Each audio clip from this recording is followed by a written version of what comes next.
I'm flipping to my wheels, and I'm like, to my wheels, to my wheels, to my wheels. And then he starts going, it looks kind of, you're like pulling weird. And I'm like, I don't give a fuck, Travis. I'm landing on my wheels. And he's like, yeah, but it doesn't really look that good. And I'm like, Travis, let me just keep doing it and like I'll figure it out. And he's like, but like, and he just kept doing that to me. So now I'm listening to him, and I got to the point where I could no longer fucking flip.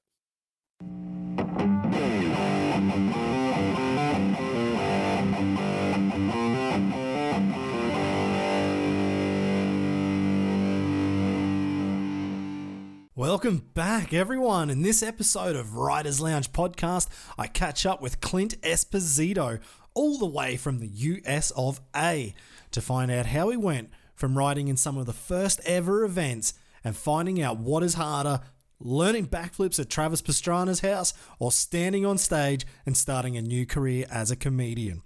I'm Steve Sommerfeld and I'm your host for this podcast dedicated to the sport of freestyle motocross. And I'm lucky to be able to bring you at least some cool stories from all sorts of characters in our niche discipline of action sports. And just like back in the day when I was riding, I want to give a quick shout out to my sponsors who have also helped me along the way: Custom MX Graphics, Motor X Oils, GB Orthopedics, DEP Pipes, Race FX, and TCX Boots. And I also want to thank the fine people from the Black Forest region of Germany who are still tirelessly working away at producing this unbelievable German beer from the Rothaus Brewery. And actually, since I have an American guest on, and he did ask me previously in his own podcast where he could buy a Tannenzaepfle beer, I've asked the man in charge, Mathieu from Rothaus, and he sent me a list of distributors for some of the major markets like America, Australia, the UK, and France. And I'll add them to this podcast description, and you can go straight to the websites and find a store near you to pick up this awesome beer. Now, I know we're only 7 episodes in, and I've already broken my own self-imposed plan, really, of how I wanted to conduct this podcast. And if you'd listened to the opening podcast, I said my plan was actually to see the riders at events, or at least in person, maybe on a road trip, and just sit down, grab a cold Tannenzaepfle beer, and have a good old chinwag about their lives, their careers, or anything else which just seems remotely relevant, interesting, or funny. And the reason I wanted to do the interviews like that in person was having that relaxed vibe where it's just not a straight up boring interview, but actually having a joke around with whoever it is. But more importantly, it was about the audio quality, and I wanted to keep the quality high because there's nothing worse than listening to a tinny conversation over a phone call or Skype. And I know that my internet and phone connection here in Germany is worse than when I had a 33.3k dial-up modem back in Australia like 15 years ago. So I couldn't really do it online. Now, without events and actually being able to see anyone, I was lucky in a way that we managed to get the first interviews with Navas and Pignol, Sheeny and Squibby at Night of the Jumps in Berlin at that first event of the season before quarantine started. And it looks like we'll have to wait until September the 5th before we'll see anyone again at the first round of the World Championships in Basel, Switzerland. So I also had the luxury of interviewing Fabi last month, but he lives just down the road. So I had to find a different way of doing podcast interviews in particular, so I don't have to rely on this really crappy internet connection. So I found a way, I think, and I've asked Clint Esposito if he would be my test dummy, see if the settings are right, and if it doesn't work, we'll just do the whole interview again tomorrow and use his equipment because he's just a nice guy and he loves to help out. So again, a huge thanks for Clint for taking the time between his own podcast commitments to help me out, and it looks like it has worked. So let's spread the love. After you've tuned in here, head on over to either his podcast or his YouTube channel where he's got some pretty funny videos. It's Two Wheels to Freedom. Hit the start recording now. Let's give this a test. We've got Clint Esposito here having a test on a new system of trying to make a podcast, and you're a bit of a master at this sort of stuff. So I'm just having a first crack at it. online with Zencaster to see if this thing works because my internet sucks, that we found out when we did the interview on your podcast on Two Wheels to Freedom. So Well, hopefully this works out. I appreciate you calling me what'd you call me, an expert or something? I don't agree with that necessarily, but I think it's probably just, like riding. You put a lot of effort in and then you fuck up and then you go, oh, I guess we're not going to do that one again. So I just That's have more it. time. Yeah, exactly. So just a quick introduction here of Clint. You've got your podcast, Two Wheels to Freedom, all about anything motocross related. You are you're a veteran in freestyle motocross, but you're a racer before that. You've got into podcast. I really wish I spoke to you before I started this idea because podcasts are hard. It's way harder than I thought it was going to be. Yeah, I mean, I think it's like anything, you need to stay on it, and just be consistent. And it's like any other job as far as you have to consistently come up with ideas. Well, it's more on you. There's nobody telling you we need this by this time, blah, blah, blah. So you basically have to just, come up with ideas, get the interviews, produce everything, and get it out on your own. It's just a hustle. Yeah, exactly. That's it. And it's kind of like self-imposed things. So I said I was going to do it, and release on Tuesdays just because I don't want to do anything on Monday. But here we are on a Monday doing the interview. But the interview part, that's fine. It's the audio editing at the end. And man, it took me so much more time than I thought it would take. I don't know. Do you find that? You do audio editing? I had to.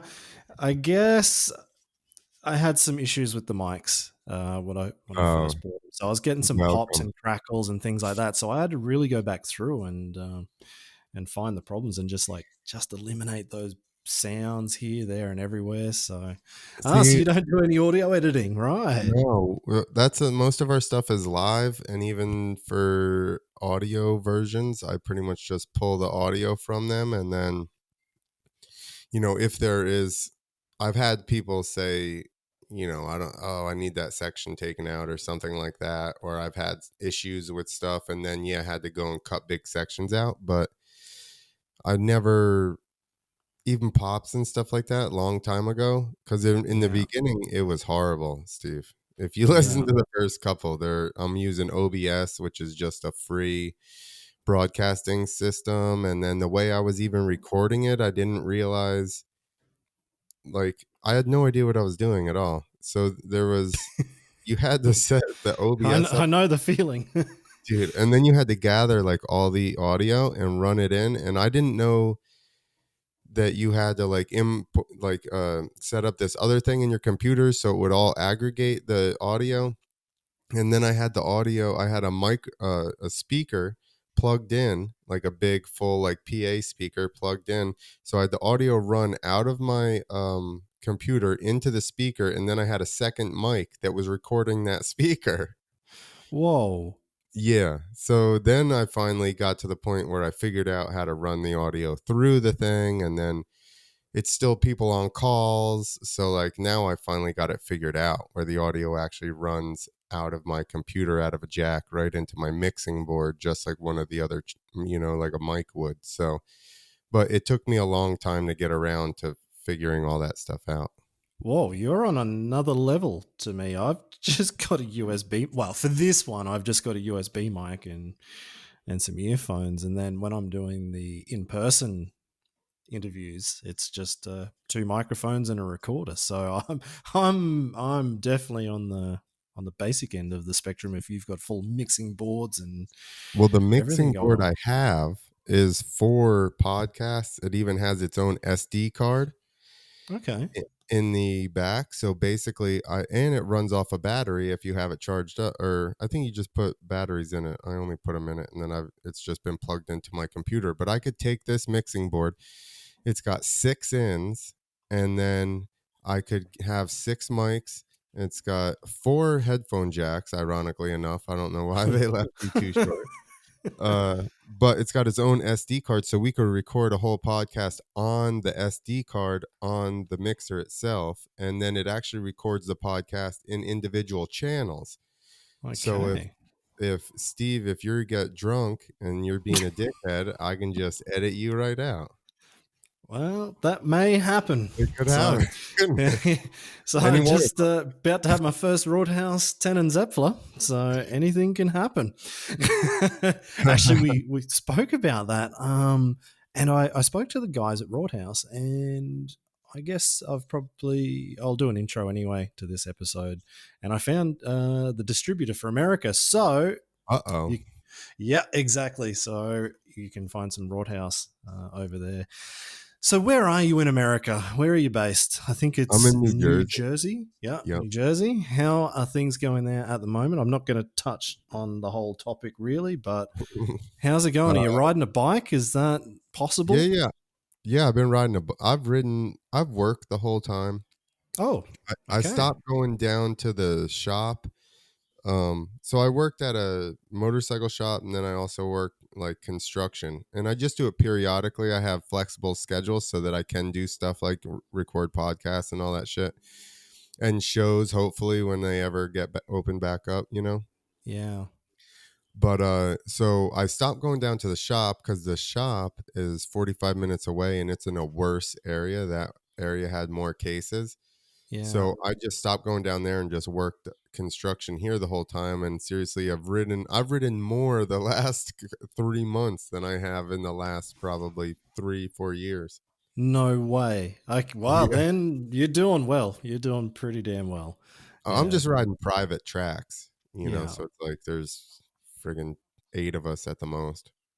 Yeah. Oh, that's not too bad. Like at the moment where I am, it's just me and Mike riding, and a couple other guys like Tim turned up, and but not too much. And I know a lot of tracks are still closed around here in Germany, so it's funny. But then I was just looking at in Australia, and they're all going back to racing as of I think it was even last weekend they could start racing. So yeah, I mean I can still ride, so it's good. And I've seen everyone on Instagram starting to put some more photos and videos up, so we're not all looking at Throwback Thursdays that I get Yeah. excited about. So, but Yeah. yeah, And no, good to hear that you're on the bike.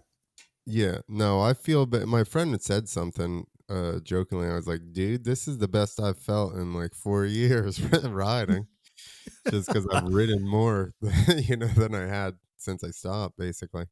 So When did you stop? First question up. 2016, March 16th.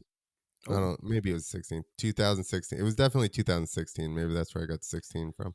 yeah, But yeah, I was actually riding a vet race at some little track in the middle of nowhere, Texas, and there was like a supercross style. That's what they called it, the supercross triple. It was kind of like yeah, it looked. I don't think it was quite that big. I would say maybe 60, like 5 feet shorter, maybe not quite as tall a face. yeah, And I jumped it in practice when it was all tacky.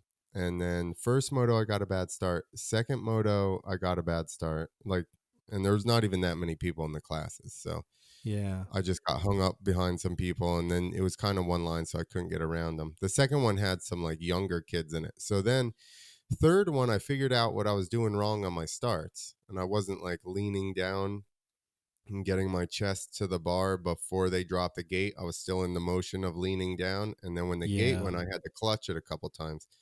So then the third moto, I was like, I'm just gonna get ready like low super early, and I never saw anybody else the whole rest of the moto. I had like a 16-second lead, and Whoa. I mean we're in the middle of nowhere. It's like 30 plus or something, or like vet class or whatever the hell it was. Like it wasn't anything. And I'm gone. I don't see anybody. And I go to jump that. I'm like, I'm gonna get over this triple, and then we're gonna have some fun in that next moto. Like, I'm gonna show Yeah. these young kids what's up. We're gonna have some fun. And fucking just spun. I waited too long. I didn't like carry speed into it. I hit it like I did in practice. I waited and I just pinned it through the face, and I spun. It got like loose Ah. by then. And I just hooked my back wheel up on the lip of the face of the landing, and it bucked me weird, like to the left hand side, and I must have taken my foot off to like stomp the fire, and it got like Yeah. kicked forward underneath my handlebars, and my bike fell over, and it was like stuck underneath my handlebars and triple clamp, and Oh, it was like on the end of the handlebar, and I was just sitting on the bike. So I didn't even like damn. fall over really. I think I just, like I said, I got pitched weird and just kind of let go of the bars, and it just landed on my leg. And so what was the end result? Broken compound tib fib. I broke my tibial plateau, and I Oh, yeah. tore my meniscus. Um, Okay. the issue was, this is what I think more the issue. I mean, a couple of things happened. 2 years before that, I'd had a really bad crash where I broke my femur. I blew my shoulder out. I pulled my rear deltoid off, like it was completely Yeah. detached. That's the one we were talking about. I hit my head real hard. I don't remember, like a couple days basically. And I peed brown for probably a month because I landed Oh. like on my back. That Oh. was 2 years before that. Then and with the shoulder, I was on crutches for a while. I finally found a different doctor. He did my shoulder, so that was 5 months after. I'd seriously ridden for probably a year and a half at this point when I got hurt again. And in Yeah. between there, I'd gotten Lyme's disease. Oh. Uh So, just let me know what that is again. okay, Lyme disease is a tick-borne illness.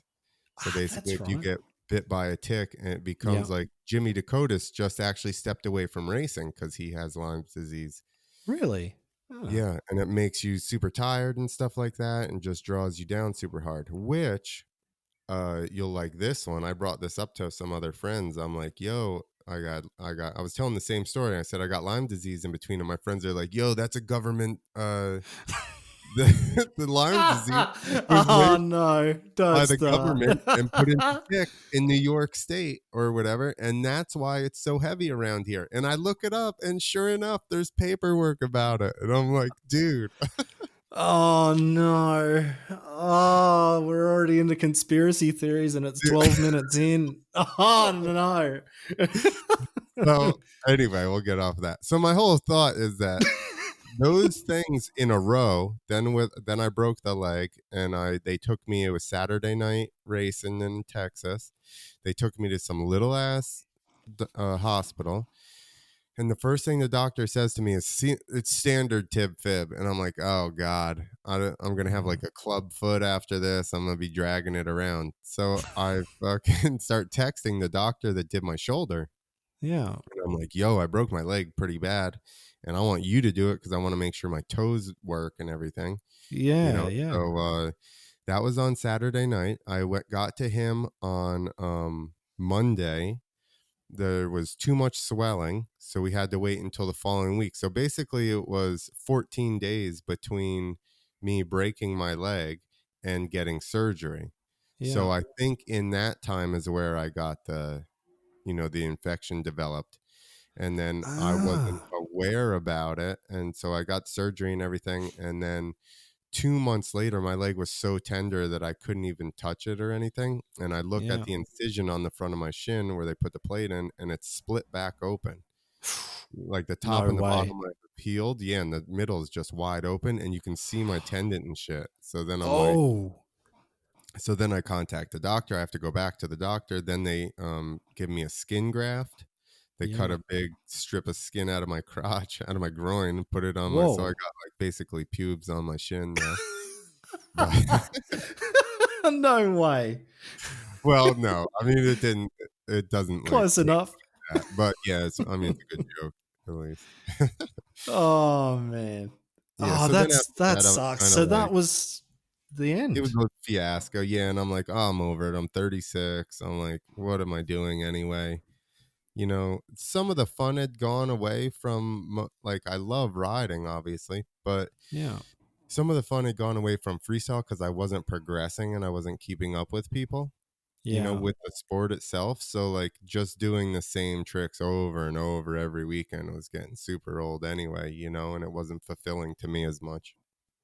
Yeah. You didn't have that same like feeling when you're a kid just going, oh, I'm going to ride for the next 3 weeks until I get this damn C grab or Yeah. whatever. You just, No, yeah. it wasn't even that. We were to a point where the things that you included, super flips and KOD flips, and I'm just like, you know what? I don't even want to fuck with that. I'm like, I understand what it's gonna take to learn all that shit, and I'm just not there anymore. Yeah. Well, at least, yeah, you knew when to call it. So unfortunately, it came I on mean, from an did I? injury as well. I But should have probably called it the last injury, really. yeah, I could probably say the same, to be honest. Yeah, But then if mine didn't get as bad as it did, I would still be riding. So, that's that exactly decision where was I made think for me and, kind of for you. exactly. I think I got it was like a warning, and I was like, "Fuck that, I'm riding," and then they were like, "Uh." That's it. You haven't got a chance, pal. Yeah, sorry, buddy. uh, yeah, that's it. Oh, that sucks. I used So, to say, I always used to say riding is like stripping, right? It's like too easy to go and be just terrified or feel awkward for like 2 nights and make a couple grand and then just chill. yep. Well, I would have to agree. I I never don't know. stripped, but I'm I've never, assuming it's similar. yeah, I'm just assuming, but I think you're probably right. Like, fair call. I've met enough dancers that were like, I had to go, I have to have a couple drinks. Yeah. And you're just like same way in the locker room, just like, I want to die. Man, you've got some jokes here. I mean, we're going to come back to this later, but let's go all the way back, all the way to the start. You've been in freestyle for almost the entire time freestyle has been a sport, right? kind Um, of, kind of close. yeah. When did it start for you, and how did you actually get into it? This is a good story, actually. And it's totally random how it happened. Uh, I raced. I got a pro license at 19, which is in 2019, or no, 99. Yeah. So I was still when I was a kid, I rode BMX a little bit, and I did a little bit of tricks, and then I got in heavy into dirt bikes, and then I raced, and there was no tricks, so then I just did that forever. And then once freestyle, like Krusty and that stuff come out, I started doing like cans and knacks and shit on my bike, like when I would get done with my motos.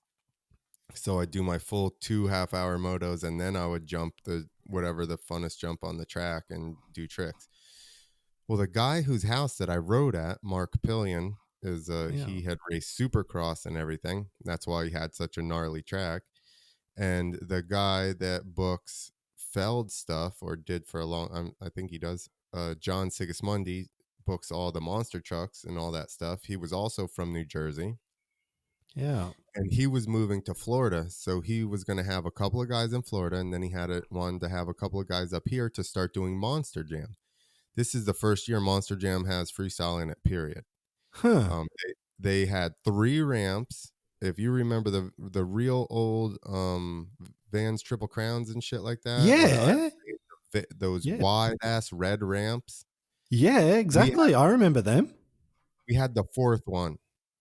So Huh. there was 3 on that tour, and then there was another one made for Monster Jams, and that one was on the East Coast. That one we had. So the very first time he had asked John to come and do these shows. He goes, I just need somebody to jump 65 feet or whatever, in a building, and it's pays this much, whatever. And that guy was older.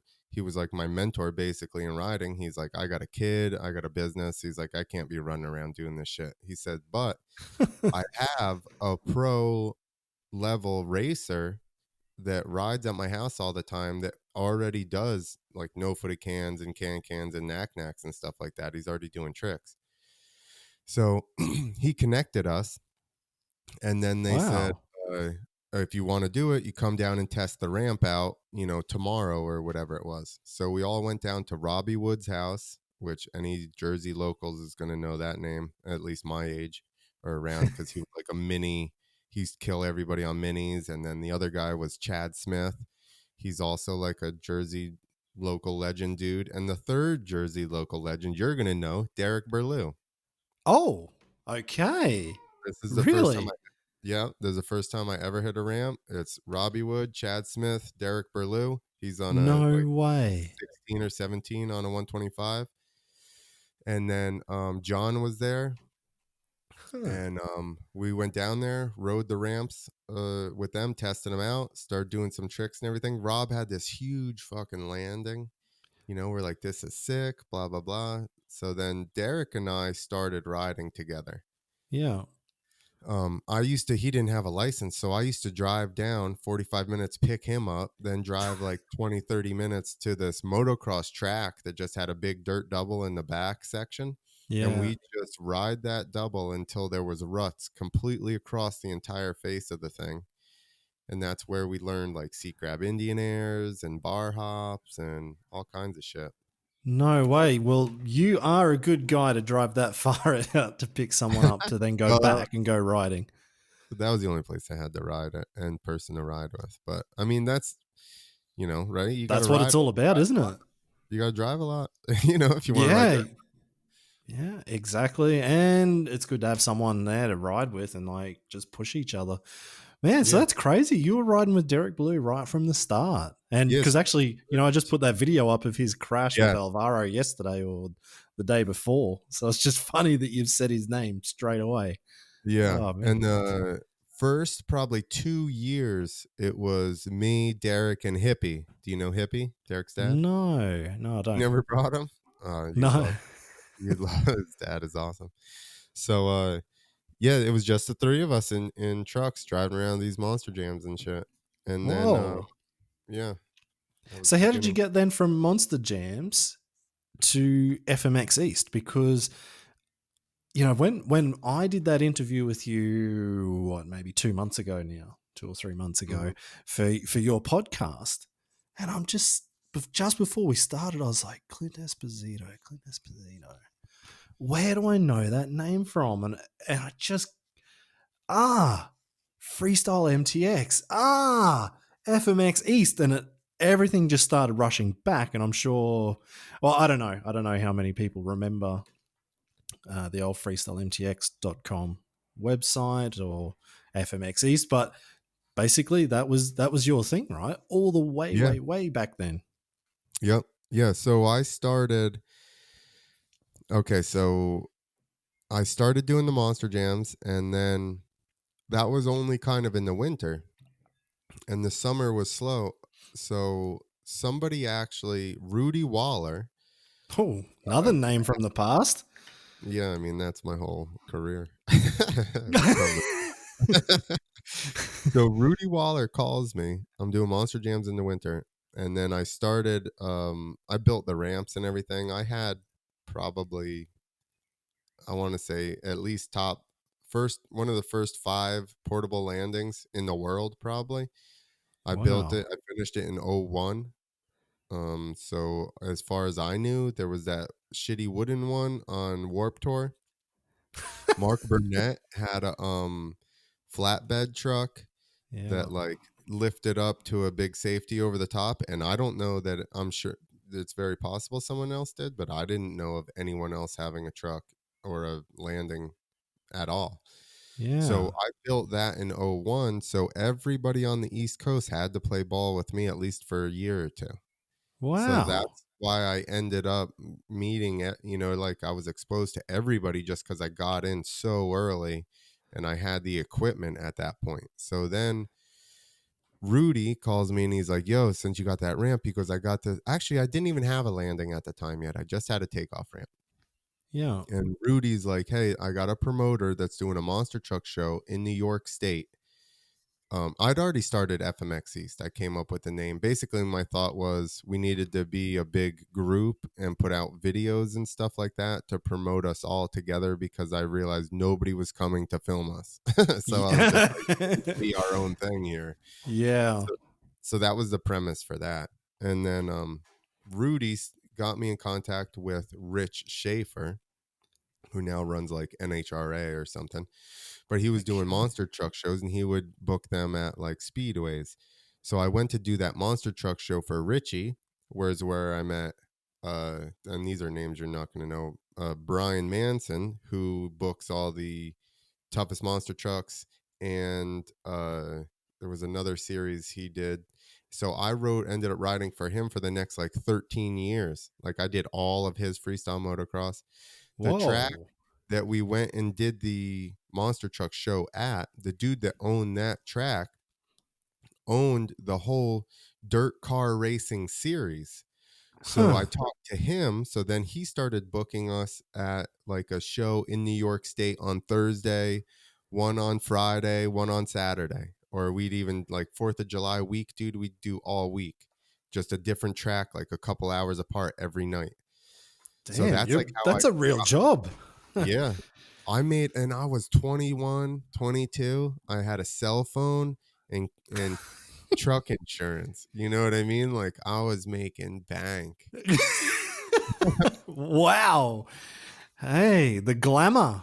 The glamour of freestyle motocross. And Then I so got how long did that go for? How long did you keep running shows for and with 2016. FMX East? Until then. So you were just Yeah, running your own shows all the way up until then. all the way. Were you doing other shows? Were you branching out and going here, there, and everywhere? Or were you Um, just that busy with FMX East? it was so it morphed at one point. I got a partner and we started Maneuver Motorsports in like 2012 or something like that. And that basically the premise was semi truck, Whoa. a ride monster truck, where the people sit in the back Yeah, yeah. in the semi, and a landing and ramps in the semi. So this way, Whoa. maneuver is the tactical moving of equipment. It's basically like an army reference. So my thing was Maneuver Motorsports is we come in one big truck with like a friggin' like 3 or 4 acts for a show or something like that. Perfect. Yeah. So at Economies of one point, scale. Good. yeah. So at one point we had like 3 or 4 ramps going. Basically, when gas was the highest in the US, when it was $4 a gallon, we Oh were no. we were cranking, dude. Our fuel bill was like 20,000-30,000 a month. Holy hell. Yeah. So think about Man. now, you could have chopped that in half. That would have been a lot more profit there. But Yeah. anyway, Man. so yeah, I always booked my own shows. I did ride the ramp to ramp. I rode, like I said, Monster Jams right in the beginning when they first started. Then we had a falling out. I stepped away. Then the ramp to ramp IFMA tour came in, basically when they got rid of dirt, Yeah. and I mended fences, and I came back to ride that tour and meet all those guys, Jason Rowe and that whole tour, Kavanaugh. There's Yeah. probably 30 people I met from there. Um, and then eventually that kind of went away. And then I just booked my own stuff, motorcycle rallies, fairs, festivals, whatever. Yeah. So were you kind of more the show rider than you, because Yeah. I know you were running, was it the first amateur comp in America? Did you No, start that? well, not the first. Not the There was a first. couple. Englishtown did the first, the place I actually, and this might actually go back before I rode hit the ramp for, it must have been right after, but I didn't know Derek. It had to have been before. Englishtown had a amateur freestyle motocross contest super early on. Yeah. Jason Lawrence was in it on an 80. No way. Yes, he got second doing cowboy kicks, one-handed footers on an 80. No Uh, way. and that's actually where I met Berlou. For the very, like, I'd seen him at the track, but I didn't ever talk to him or anything. And then because we were doing the contest, we actually ended up hanging around a little bit. So that's where I met him and became, kind of friends with him. And then we started testing the ramps together, and then we just basically rode together all the time for a couple of years. But yeah, Wow. in like 2005 or something, maybe, Paul Smith and I put on the very first one I did on my own. Yeah. at Bremen, Georgia, at a motocross track. And I knew the guys that owned it. We went in there with machines and peaked up. They had like this 85-foot dirt tabletop, and we peaked that fucking thing up. And then we put like a double after it, and then we had like a big double coming on the way back. And we just jammed out all day on this dude's track. And I had like some little plaques made up and shit like that. Actually, Paris Rosen showed up, Whoa. the front flip guy from Minnesota to Georgia. And he shows up. Me and Paul Smith are in the truck, like all the way in the back of the property smoking. And this minivan rolls up. And we're just like, what the fuck is this? And then Paris hops out. And we're like, what the fuck? And the guy's like, yo, are you guys here for the contest or whatever? We're like, yeah, we're like setting it up. And he's like, I just drove down here from Minnesota. And we're like, what? You don't even have a bike? And he goes, yeah, I do. It's laying down in the back. So we look, and sure enough, his bike is just laid down in the back of a minivan. No like, way. Going on? Yeah. That was like when he very first got into freestyle, period. And then next thing you know, like a couple years later, he's like, I'm doing front flips. And I was like, damn. Far out. So then that grew into Paul and I doing the biggest contest we ever did was at Durhamtown, Georgia. And we had the local radio station sponsor it and everything. Somehow Paul pulled that off. And then we ended up doing a freestyle contest on a course, and then on like the ramp course, which I helped him, design and lay out and everything. And then they had a like quote unquote supercross track. It's not like a real supercross track, but it was fun and it had jumps all around it. So sweet, good enough. Yeah, exactly. I convinced him to let me and the track builder go and peak all those things up. So we had a course contest, and then we had like a free ride course contest. And the track builder was actually stoked he got to build this shit up, because he's like, he always tells me to make it mellow. He was like Filipino or something like that, and he like spoke broken English, but he kept going good like he was just stoked. I was like, steeper. He goes, yeah. I was like, fuck yeah, put a lip on that thing. So he was all stoked the whole time. That's awesome, man. Yeah, and then it turned into a series. So then, because of those contests, other amateur contests started to pop up. So then I was like, yo, do you want to be part of our series? So then I just started making it, like incorporating their contests as well into the series. And we got to where eventually we had 5 or 6 rounds, like 2 or 3, like probably at least 2 years in a row. We were actually part of the AFMXA when that deal was around. That became our second body, and then we kind of get the shaft on that one. But whatever happened to that? Yeah, it was a fucking joke. I don't know. I remember all the talk at the time and blah blah blah. But it just fizzled out from what I saw, but I don't know. Well, and even when they did those, I mean, there's a whole bunch of backstory to all that shit. Like, we agreed to do that and make the sanctioning body. The chick that was running it was supposed to come to all the events. She came to one, and then the one in Paula that was right in her backyard. Those are the only 2. I'm literally the only person that went to every single event. Yeah. When we're at Paula running that event, everybody, and you could name big name riders that were helping run it and organize it and blah blah blah, and everybody's turning to me going, how should we judge this? How should we do that? Da da da. I'm helping everybody with all that shit. We get done, and they do the award show deal at the casino. It's supposed to be for the end of the year, and they literally never said anything about the series winners and only talked about the event in Paula. They didn't mention Chuck. They didn't mention me. They didn't mention our series at all. All they talked about was that one event and acted like the rest of it didn't happen.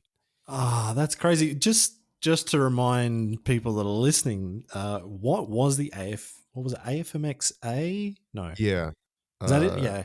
American Freestyle Motocross Association. And it was supposed to eventually become that's why they changed it to RAD after that, Riders Above Dirt, because of... That's right. I remember that. Because of the whole debacle with us. And we had a big enough voice at that time that basically they threw that to the wayside and they tried to run their own event the following a standalone event the following year. But that's why that happened. I'm pretty sure. Seems Huh. coincidental that it was the AFMXA for 2 years working with us, and then all that happened. Then the next year it was rad. And so it was just like they, because it was like a whole bunch of the big boys at the time, just got Yeah. together, or I guess, and this is what we're going to do. Where they wanted to make freestyle good for everyone, right? Is that the idea? I mean it's like people's um campaign like promises, right? They say what they Exactly. think that you want to It's hear, and then politics. the real, what's going on is, maybe not that. I mean, that's how I felt. I felt like it was, I think that they saw us having a little bit of traction, and we were going to go to California. We were working on it, and I think that that worked together. And honestly, California is the only place that really turns out any numbers. No Yeah. place else does. And we're having dudes drive from friggin' Colorado to Texas, or Minnesota to Georgia, and we're getting, 6 guys per class. Like Yeah. that's what everybody talks about. But I'm like, there is just not a big enough freestyle motocross population to warrant doing a contest like that. Yeah. You know, just regionally, you would have to. It's hard because people don't have that money, and people are calling me and texting me all day, or emailing me, what's it pay? And I'm like, dude, I lose like $500 every time I do one of these fucking things, and like it's an amateur contest. What do you mean? What does it pay? Yeah. You know? Imagine if there was something like that right this minute.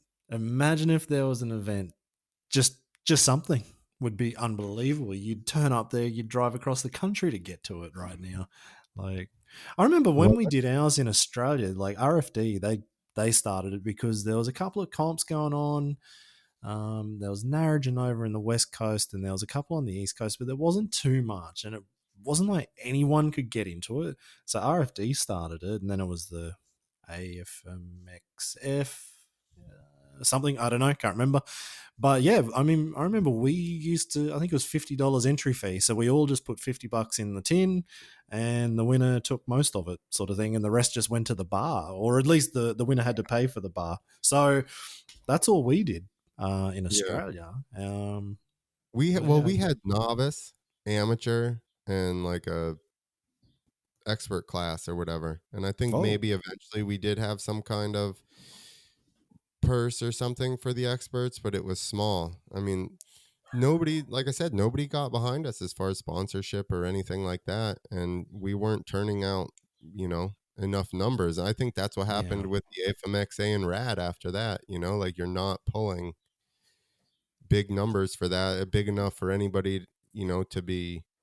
Basically, we got squished kind of, and then yeah. they're like, "Oh, this isn't worth it," and just stepped away. Oh, that sucks. So, But I so mean, you've like, been, yeah, I feel like there's less riders now, amateur riders, than there was then. it's crazy, isn't it?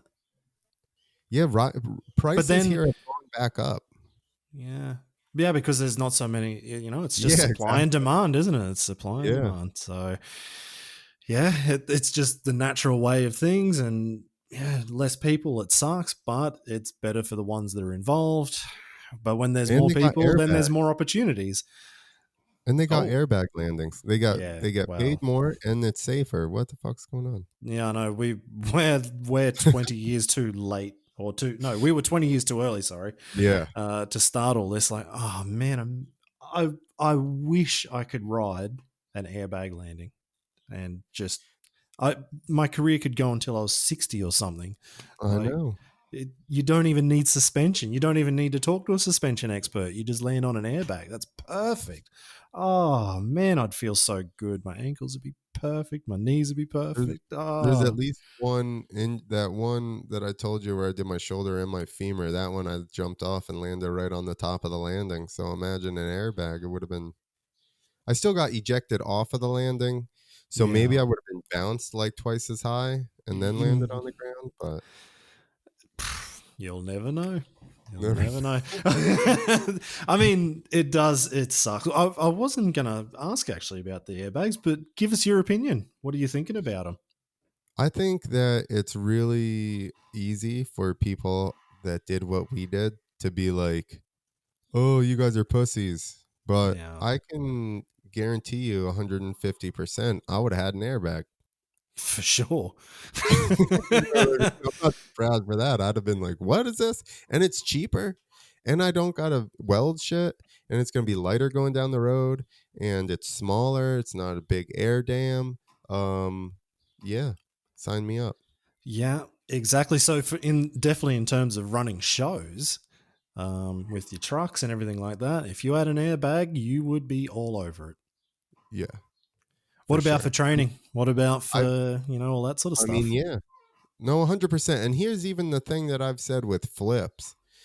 Like my first flips to dirt, I had taken um, mulch or sawdust and laid it all over the landing because that was the best way in my head to make there an intermediate between foam pit and concrete friggin' landing. You know what I Yeah, mean? I'm like, there needs to be exactly. some kind of step inside my head that's in between there because I'm like very confident I'm going to get to my wheels. It's whether or not I'm hot or, or nose down or something like that. So Yeah, that would have just taken away that little teeny bit of variable and being like, okay, I can, if I miscalculate this first one, I'm still cool. So, I mean, I think it would have, it's with any of this stuff, right? The foam pits sped up the progression of tricks exactly. and the front flip ramp sped up progression of tricks, and that's all it is. It's just making the progression happen faster because you can take those steps more safely without losing 2 months if you mess up. 2. Oh man, I wish mine Well, were I'm all not 2. I wish mine just were all talking 2. generalities here. Yeah, I wish mine were 2. Definitely, that ain't a general. But so tell us about the flip though, because this was something I didn't know until I was again on your podcast. But it's just a pretty damn cool story. How did you learn to flip? You talking about where? Where were you, and who Yeah. with? So, well, initially I went to Pastrana's house, and that's where I learned the initial how to flip off that box in the front of his the front of the foam pit. I started Oh there. yeah. And I actually, so we started with bicycles inside, then we took the mini bikes to the pit, and then I took my big bike to the pit. And I flipped a couple of times. Travis was actually hurt. He happened to be around because he had had knee surgery. So he was just like, you know, around every day yelling at us that we wake up at the crack of noon and fucking all this shit. He's probably only like 19 at the time, and he's just like, or not even. He's just there yelling at us. No way. So your Stuff. first flips were at Travis Pastrana's house. That is unbelievable. That's right. And if you watch his cribs, if you go back and watch MTV Cribs at his house, my box van, the landing ramp, is in the driveway. It says Empire Racing on the side because that's the team I was working for. Yeah. And then my Honda was leaned up against a ramp right in front of the foam pit. And then I ran the mechanical bull when his friend or maybe Oh, roommate at the yeah. time gets on the mechanical bull. I'm in the up in like the loft or whatever running the mechanical bull. And then at the end they have somebody do a seat grab flip into the pit on a Suzuki. That's Greg Hartman. And Ah, then yeah. they have 2 mini bikes do backflips, and the one kid misses the pit. I was the other mini bike. Oh, no way. We Far ran out. up to the corner, and I was like, "I'm on the left." And he's like, Oh, 'cause I was like, I didn't want to get next to the yeah. edge, and he like steered away from me so he didn't hit me, and fucking went off And the side. oh, no way. Yeah. Man, I remember that. What year was that? Uh, had to have been like 04. I bet it was 04 because I had the Empire stuff on there, so it had to have been 04. Damn. Oh, there you go. So, learning from the best. Why not? He actually was a detriment to my learning to flip because I Okay. started How does that flipping. happen? Okay, this is why. Because stuff just happens for him. So I'm flipping to my wheels, And I'm like, to my wheels, to my Yeah. wheels, to my wheels. And then he starts going, it looks kind of, you're like pulling weird. And I'm like, I don't give a fuck, Travis. I'm landing on my wheels. And he's like, yeah, but it doesn't really look that good. And I'm like, Travis, let me just keep doing it and like I'll figure it out. And he's like, but like, and he just kept doing that to me. So now I'm listening to him. And I got to the point where I could no longer fucking flip. Wow. I was so thinking about and his dad was there too. And now I had the both of He'd them be yelling kicking at your me. ass. Dude, both of them are yelling at me that I'm doing that. I should try this and I should try that and da da da da da. And then it gets to the point where I start now knowing what I know. I started pulling too early and how tight that box at the front of the foam pit is. Yeah. If you pull too early on that thing, it loads your back suspension so hard that like it would just shoot me straight up in the air. So the harder I would physically pull, the more I would get stuck. Yeah. So I basically said, fuck it, and gave up on the flip for like a year. Huh. I was like, I'm not supposed to flip. And then I became friends with Chuck. And we went down to his place. And now Chuck is the other way. He's like super chill. Like he's not saying shit to me or Yeah. anything. He's just like, I ask him something, he'll help me. Other than that, he's not saying anything. So it was like more of a relaxed environment for me. And I was able to like work it out on my own, which actually, because I had no idea how to pull, he just had a super kicker. So I went at the super kicker in pull position, which would Whoa. be like if you were to manual a bicycle.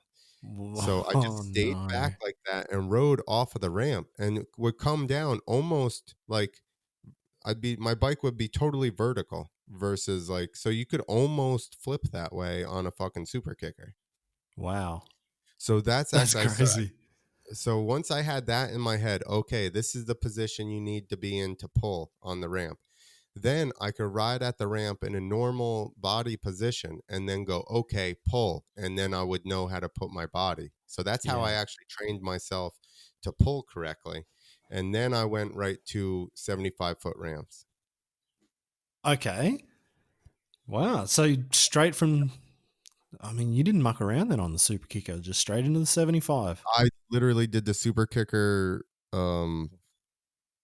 seriously, probably 10 times like that, like where I just Huh. already stayed back and then pulled, but I never did a super kicker to dirt or anything because they look like you couldn't control them enough. Yeah. So I like the bigger gaps because once you're, well, you know this, once you're flipping at a distance, and the more you have the gear kind of wound out, the more it's controllable in the air. Exactly. Exactly. Like long distance just feels better. I Way never really better. liked the It's super kicker scarier, but myself. yeah, Yeah, it's scary to look at, but it feels easier. Whereas the super kicker, I was quite scared of how high you were going. Like if I just pulled a little bit too much and you can't control it, like you said, yeah. you're just going to end up on your back. But you've come from so much higher up. And Now think about Carey Hart's first flip at Gravity Games. He had no chance of man, fucking landing that thing. Like, no way. Like, man, that's so gnarly. Like just looking at that footage, and he just went so damn high, he's like no 45 distance. Yeah, straight down. And they're yeah, like, he didn't land it. I'm like, you guys are assholes, whoever said that. You guys are just mad that you yeah, didn't do it yeah, because exactly. 100% Ah, landed in my book. that was never even in my mind that was like there was no thing about did he land it or did he not land it. He fucking landed it. Like Yeah. man, no one else was going to ride that away. So And even man, Travis, was like, he did that like a year before I had planned to. He's like, nobody was thinking that at that time. yeah, that's so gnarly. But And, no, so that's yeah, the sorry. hard part, right? Is breaking the mental barrier of the trick. Yeah, and then once you've seen it, once Then it's you've over. yeah, I exactly. equate it to this. Think about this. The 4-minute mile. Do you know the deal with the 4-minute mile? Like Hmm. running? I don't run. Okay. No. Okay. Actually, now that you say it, and yeah, I know So about they it. spent years trying to break 4-minute mile. And they said, it's impossible. The human body can't do it. Da, da, da, da, da. Yeah. One guy did it. And you know how many people? I don't know the exact number, but Yeah. something like 10 people did it the following year. Well, Like, there you oh, so go. did beings get faster? Or did all of a sudden mentally they're like, oh, shit, we can run that fast? That's it. Just put a bit That- more in. That's all I that don't know. happens. You know what I mean? Seems simple. Yeah, just go faster. Come on, it's not that hard. Yeah. Yeah, that is crazy though. Back. What's that? Sorry. How did it hold their bodies back? Like, I don't understand how, like, one time they didn't accidentally run faster than 4 minutes in a mile. Yeah, yeah, it's crazy. Hey, like, nah. I mean, it's just, yeah.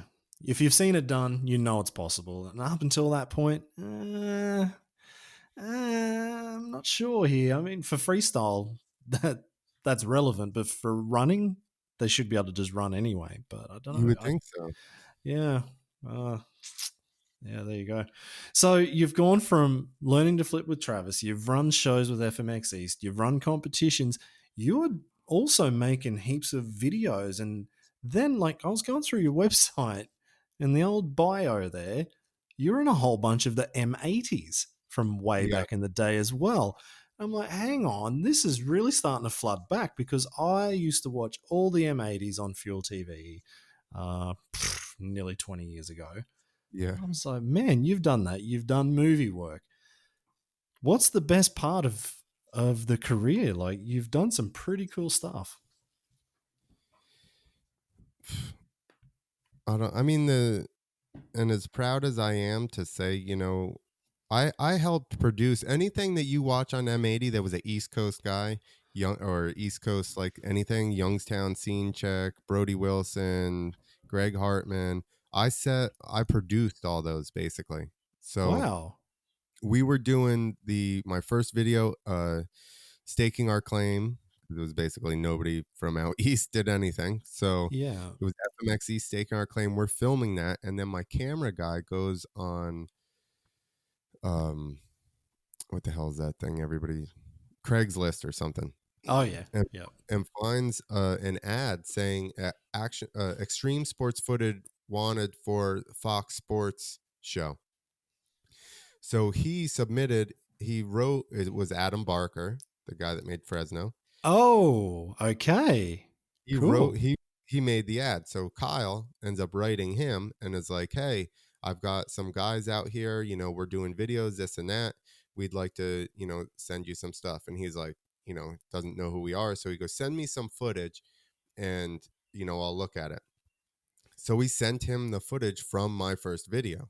And he was like, oh shit, you got some real guys out there. Like, we can do something. So the first year they said, which you'll probably remember this when I mention it, they said, you will give you so many segments if one of them is a world first. It has to be something nobody's ever done before. Okay. So my camera guy is a BMX guy. And he goes, yo, let's do grind pegs. Oh, I There you do go. remember. So that's how we landed the deal with M80 was I had to promise to do the grind pegs. Huh.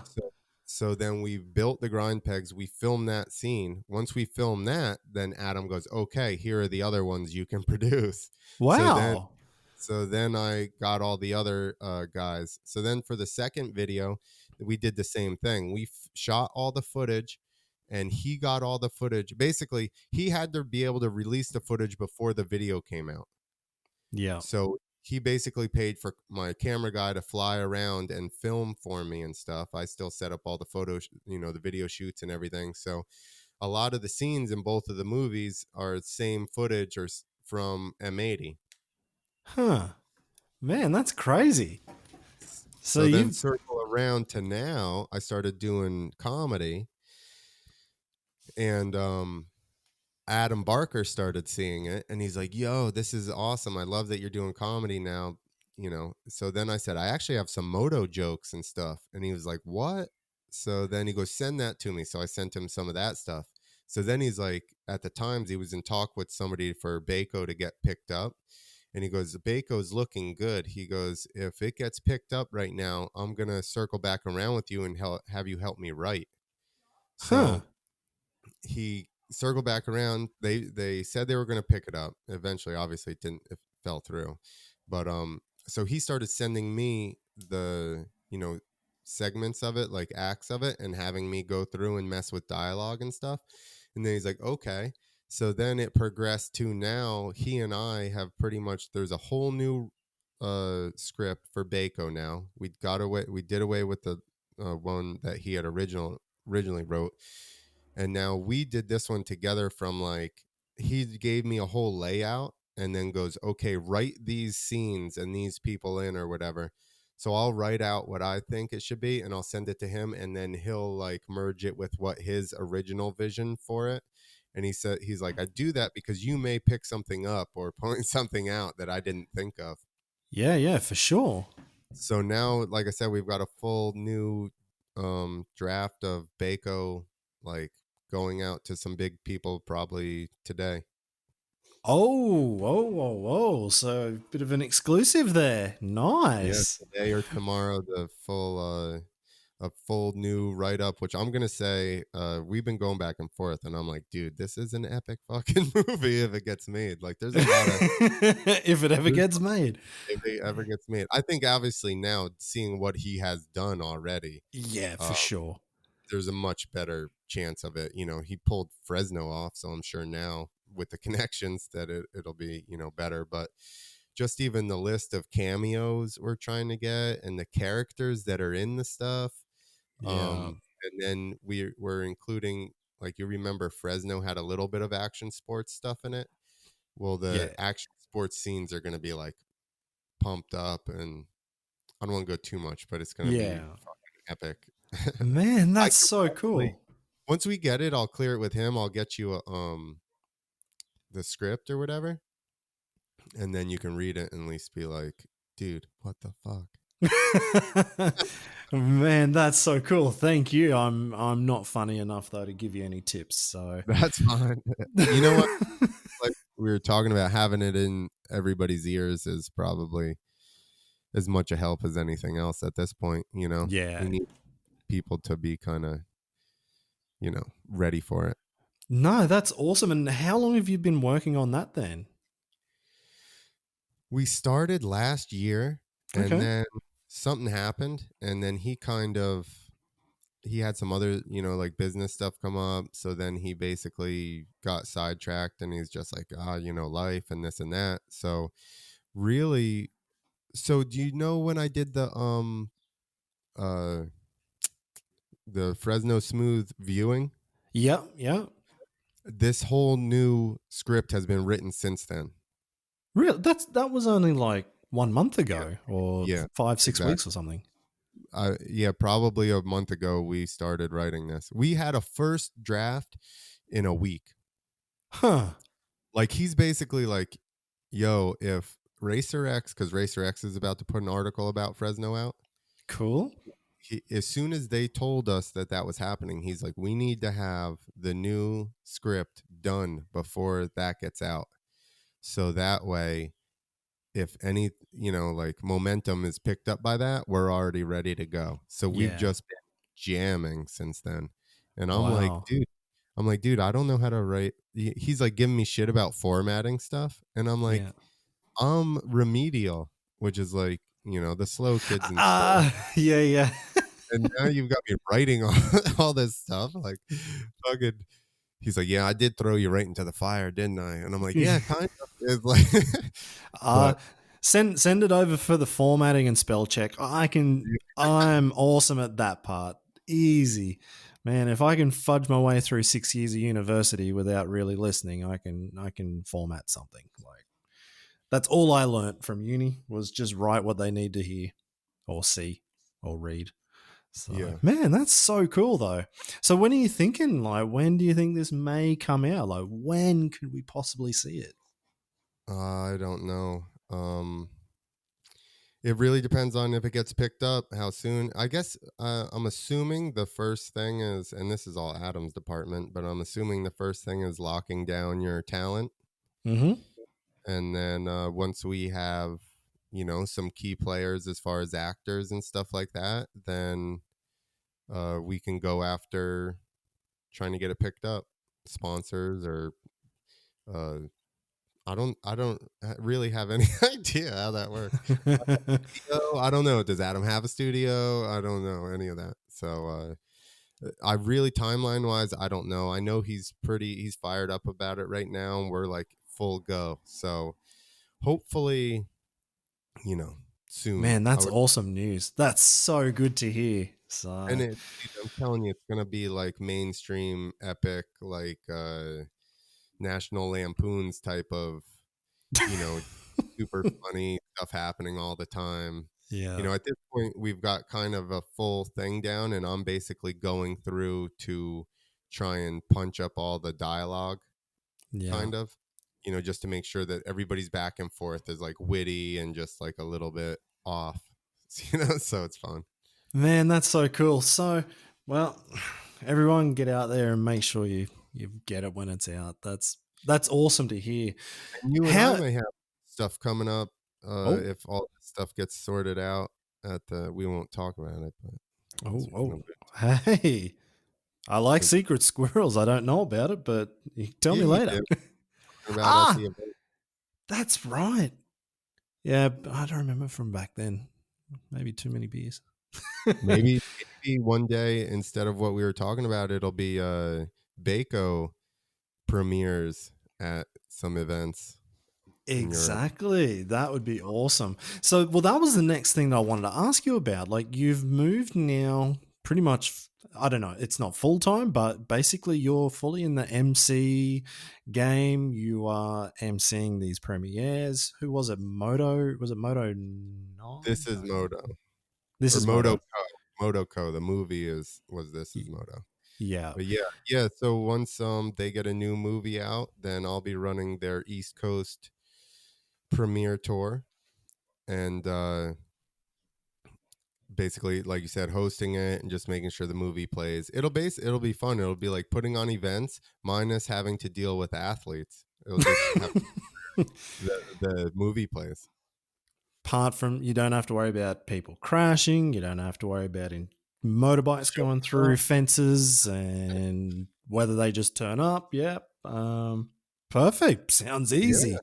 sounds easy. I'm telling you. That's what I said. I was like, this is like an action sports event minus cat wrangling all day. Yeah, exactly. Well, that's what my wife says because she does the actual rider management um, at night of the jumps stuff. Like all my job is to get them there. As long as they've got on the plane, which is sometimes difficult, maybe with guys like Edgar. But as long as they get there, then it's up to Rage. But yeah, it's like trying to put cats in the basket, and you think you got 12 in there, and one jumps out, and then you try and get it, and then the next 5 jump out. Where the hell do they go? Oh, there's heaps of riders at catering. Oh no, some are working on their bikes. Hey, how about Yeah. this? I think that they did all the Supercross rounds in Utah just to keep everybody under control with their low percentage beer. Hey, that makes so much more sense. They were like, it's 3% beer here. We need to get everybody stuck here so they can't get too out of control. They'd have to drink so much beer, they'd just be hydrated at that point. That actually makes sense. That's a conspiracy theory I'm ready to get behind. There you go. Oh man. So you're doing emceeing, but really the main one that really is quite impressive for me, and you've already touched on it anyway, is the comedy. Like, you just cracking jokes. You've got moto jokes. I was watching the YouTube videos where there was something about you racing in the women's class. Yeah. How, how did you get into comedy? And yeah, it's just interesting for me. So I actually was hurt and announcing one of my own shows instead of paying I just paid somebody else to ride, and then I just announced it instead of hiring an announcer. Yeah. So as I'm announcing, and I'm pretty just monotone all the time, so I'm just slipping comments in there which I don't figure anybody's gonna get. And then I start noticing like people like sporadically throughout the crowd, like laughing, some like older dudes. And then I realized, like, I was like, oh, I'm just in the wrong venue for this. Ah. looking for people to be telling jokes. So, and it was still a while. It was still a couple of years. I got hurt and I stopped riding, and then I really wanted something that kind of got the adrenaline going, and that maybe if I got good at, I could travel, and it would at least be not a normal job. So I started just going by myself to open mics, and Wow. I didn't even tell anybody that I knew that I was doing it. Nothing, because I didn't want anybody I knew to be in the room. For So I just sure.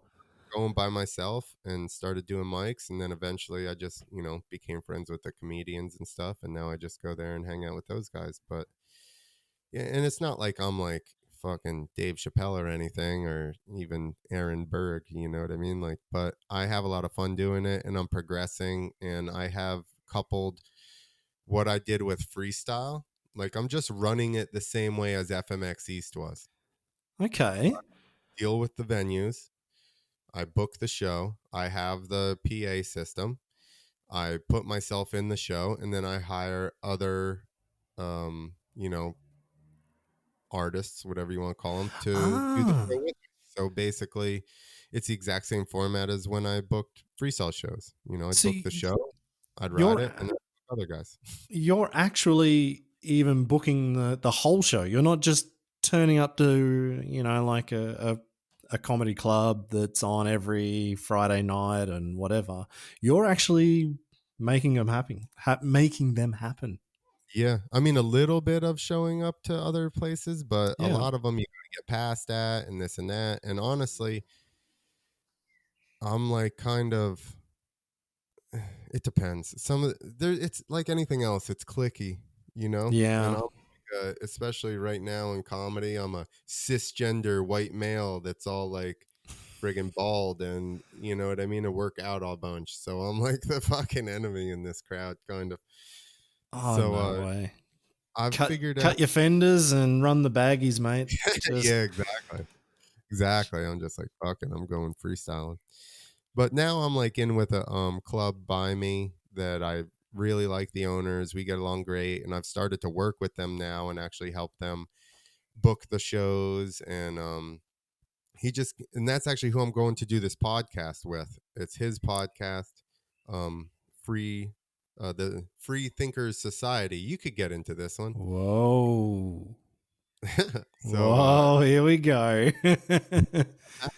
and I have one. I have two Wheels to Freedom, and then I got another one, the Clint Files, which is like talking about healing from injuries and like stuff other than narcotics for injuries and pain management and stuff like Yeah. that. And just like That one I'm so probably gonna have to find out about. there you go.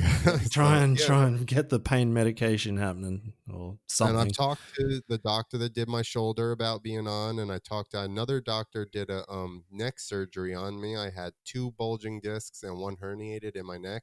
It was Yeah. like '06 or '07, and the front of my arm started to hurt. And he did this surgery where he moved my esophagus aside, stuck a needle in my neck, and it Oh, emits oh, sound waves. And it shrinks the discs down. And I haven't had, this is 2007, like I said, over 10 whoa. years. 13 years ago, yeah. Had no issue with my neck at all. I rode 2 weeks later, Huh. and and every time somebody has a neck issue, they're like, "Oh, you need a disc replacement and this and that." And I'm like, "Does nobody? How is this so long ago and nobody knows about this procedure? This is ridiculous." Man. Well, thanks for letting me know because my back is bad. So, They can't do your lower back yet, at least not then as I'm of, screwed. because they can't go through the front. There's too much stuff in the way.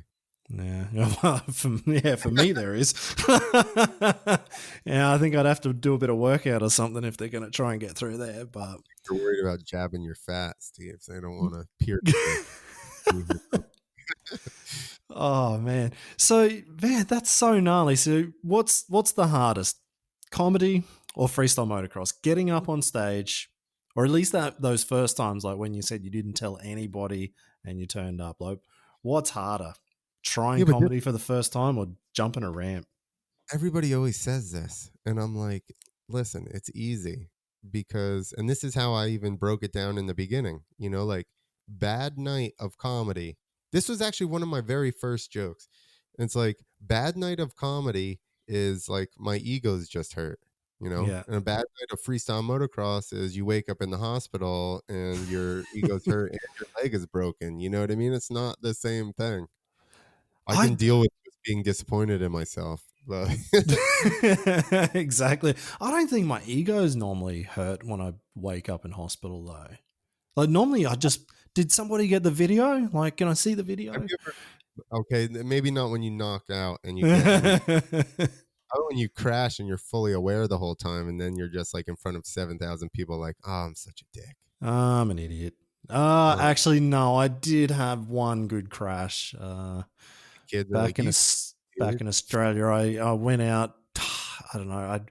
I had like just a small crash. I think in the competition earlier or in the qualification, and so I only had like the smallest little nub of the front brake lever, and so I came out doing a third gear wheelie, and I went to go into a big nose wheelie, just looking at the crowd, doing like the drive and stare thing. Yeah, that little nub of a front brake just wasn't enough. So third gear, straight into the Red Bull box. Didn't even slow down. Barely even slowed down. And yep. So that one hurt the ego. That's definitely one that I'll remember. That sucked. So still managed to do So the run. it's the same thing.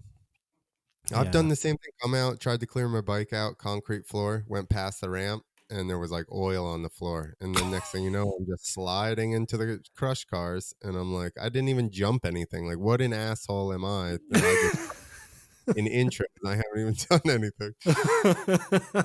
Yeah, that sucks. That sucks so bad. And I mean, if you're able to get past that, fine. Then comedy is probably not so bad, but you've got to know that you're funny as well. That's got to be a pretty big part behind it.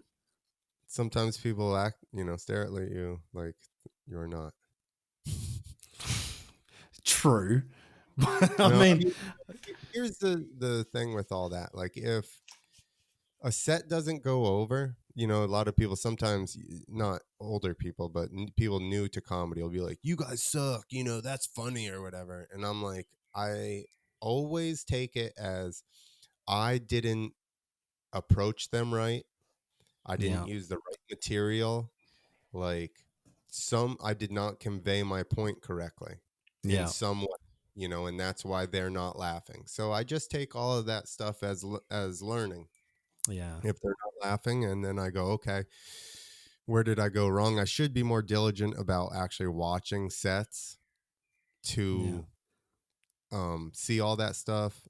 But I kind of hate listening to myself, especially just to listen to you tell bad jokes to people. But like, it's just a matter of learning. And I've had to learn, especially with the way that I am, like I said, the way I look. I think crowds, especially women, especially like feminist women, like to automatically um like write me off or just assume that that's what I'm gonna tell macho shit or some shit like that, Yeah, because I have a joke about big dick energy. And all I do is I ask everybody if they've heard about it, and feminist chicks always go, ugh.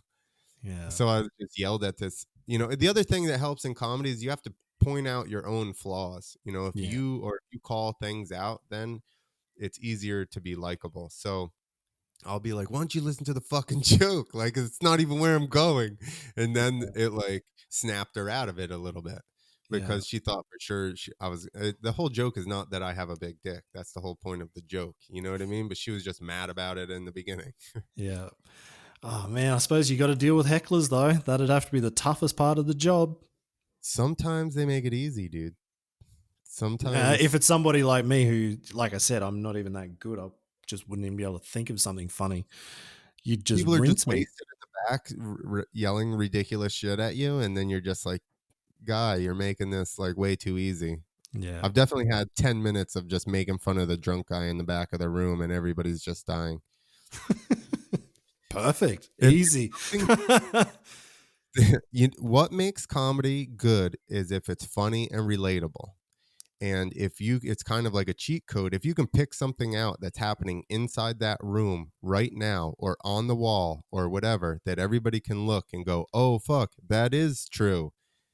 At the Yeah. same time, it's harder to come up with actual material you've written about a specific subject and then draw everybody into that and then get them to agree with. Yeah. If there's no bald people in the room, I do no bald jokes because Makes everybody else, sense. what? Yeah. Yeah. Makes sense. I suppose it's a little bit of learning, and I guess there's definitely tricks to the trade, but I certainly will not be getting up on the stage trying that. So I'm impressed that you're doing it. That is pretty gnarly, but I guess if you've got a knack for it, you've got a knack for it. I like to call that job security. I don't want everybody. Same thing with dirt bikes, I don't want everybody to want to jump dirt bikes. I don't want Exactly. everybody to want to tell jokes. Exactly. That's it. Man, I've just noticed that it's 7:30. You've got the next podcast coming up, so I should probably let you go. But no, it was awesome to have you on. I'm glad you were happy to be my test dummy for this new online It's better than being just podcast. a dummy. Exactly. Yeah, I've got that part sorted. So, but I mean, let's see if it all worked, and if it didn't, I'll give you a call again tomorrow, and we'll try it again until I get it right. But I mean, I never really wanted to do it this way. I'd rather actually be there, in New Jersey, having a beer and just chatting shit. But no, not right now, not with Corona, unfortunately. So here we are. We're online and doing it this way instead. So I'm getting up with the age, man. I'm so into the tech sphere right now. Dude, you're 2016 at least. Yeah, finally. It's so crazy. Like I in high school, the only subject that I was actually pretty much any good at was IPT, or like just computers. And I was actually going to go to university to do IT, and I was doing programming and stuff like that. So it's so funny that I was really into tech way back then, and yeah, for the last 20 years I've just ridden a motorbike and not cared. So I'm just trying to catch up. Yeah. Listen, I knew nothing, and I've just been beating my head against the wall with all this shit, figuring it out. So I have more confidence that I've got a chance then, hey? Perfect. Awesome, man. Well, I better let you go so you can get on to the next podcast. But thanks very much again for jumping on today. And thanks for thinking of me. And no problems at all. Always like chatting, and it's always a good time. So like you said, one day we're going to do it in person. We're going to have whatever those beers are that you got over there, and we're going to You are so good for product placement. The Rothaus Tannenzaepfle beer, I believe you're talking about. Exactly. Awesome, man. Thank you very much. And we'll catch up soon. Yeah, man. All right. Later.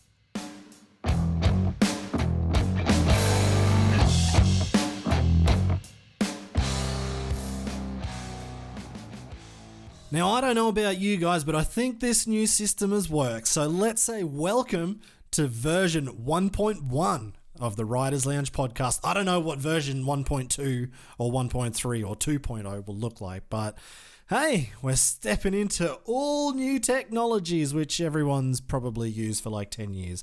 But no, it's not bad. Before you disappear, I know Clint did a good job by opening up to that plug for Rothaus, but I really want to thank the guys and girls from this awesome brewery in Germany and supplying me with the Tannenzaepfle range of beers and alcohol-free beers. Like I said at the top of this episode, I actually have a few names of the distributors from around the world, such as St. Killian, which is in the States, Alpen Liquor wholesalers in Australia, which funnily enough, I Googled and is literally 1 kilometre from the first house I moved to when I went to university in Brisbane. It's almost right beside the Brecky Creek Hotel. And for anyone that lives in Brisbane, they'll probably know exactly where that is. In France, if you check out Hostein's boutique range, and in the UK, I think you can find it at the blackforestbeers.co.uk website. But I'll put the links in the episode description as well. And if you're from any other country and you haven't found a Tannenzaepfle in your local shop yet, Let me know, and I'll see if I can find the closest spot or an online store so you can also find this awesomeness in a bottle. If you enjoyed this interview, please subscribe to the podcast in whatever platform you're listening to it on and give it a nice big 5-star rating. Also, check out our Instagram, Facebook, and YouTube channels for special content, videos, and photos of each of our guests here. If you have any comments, suggestions, or want your favorite rider to be interviewed, let me know. I promise I will read it, but right now I'm going to get back into playing this new TIMX mobile game, as I've got some pretty exciting news coming about that really soon. But I need to get my practice in now so I can turn pro before I let the cat out of the bag.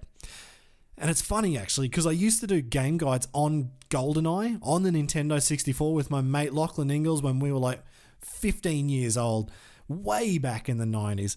I have no idea why I gave up on this tech stuff, and if I just kept at it, I'd probably be one of those millionaire gamers you hear about on the news. But who would have thought that was even possible back then? Anyway, I'm going to go jump on this game, and we'll see you on the next episode.